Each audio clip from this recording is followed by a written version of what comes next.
Salut Jeanne, ça va? Ça va et toi Solène? Oui, ça va, t'es pas trop stressée? Un petit peu, j'avoue. Non, ça va, les t'inquiète. C'est mieux.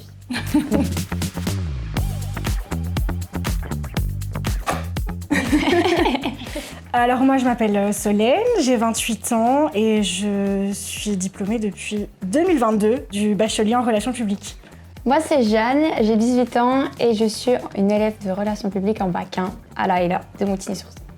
C'est quoi ton métier concrètement et qu'est-ce que tu fais, les facettes? Alors, moi je travaille à Peridaisa depuis 2022 et moi ma partie de mon travail consiste à m'occuper essentiellement des réseaux sociaux du parc et donc de faire de la création de contenu, donc des vidéos, écrire des scripts. Et est-ce qu'il y a un truc que tu préfères faire dans ton métier?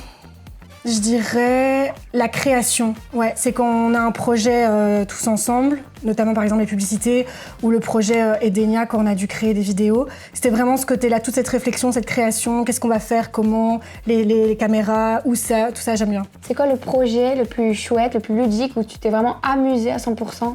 Il y en a deux. Je sais pas si je peux dire les deux. Il y a d'abord le fait que je suis partie en Indonésie pour le travail en 2024, je crois, si je dis pas de bêtises. Donc c'était pour la fondation Peridaisa, on est allé sur le terrain. Alors c'était pas amusant parce que les conditions étaient compliquées.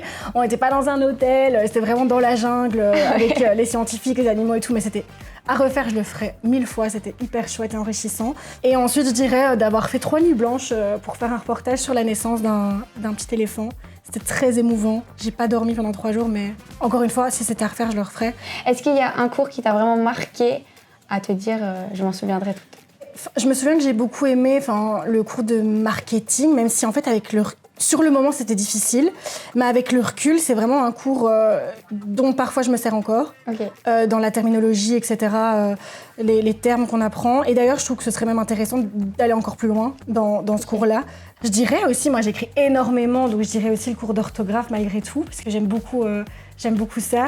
Les langues, il n'y a pas de secret, les langues, moi ça m'aide énormément aussi au quotidien. Est-ce que tu aurais un conseil à donner à quelqu'un qui hésite pour rentrer dans le secteur des relations publiques justement? Non, je dirais de foncer, d'essayer, c'est des chouettes études. C'est un métier dont on a besoin de plus en plus. Les entreprises ont besoin de communicants, font appel à des agences de communication et donc c'est un métier qui est essentiel à l'heure actuelle dans les entreprises pour se démarquer. La concurrence, elle est assez lourde. Donc non, je dirais de foncer et d'étudier et de ne pas se décourager. Merci beaucoup, c'était super chouette de te rencontrer, ça m'a vraiment donné envie de continuer dans les relations publiques. Mais c'est chouette, ravie de t'avoir rencontré aussi.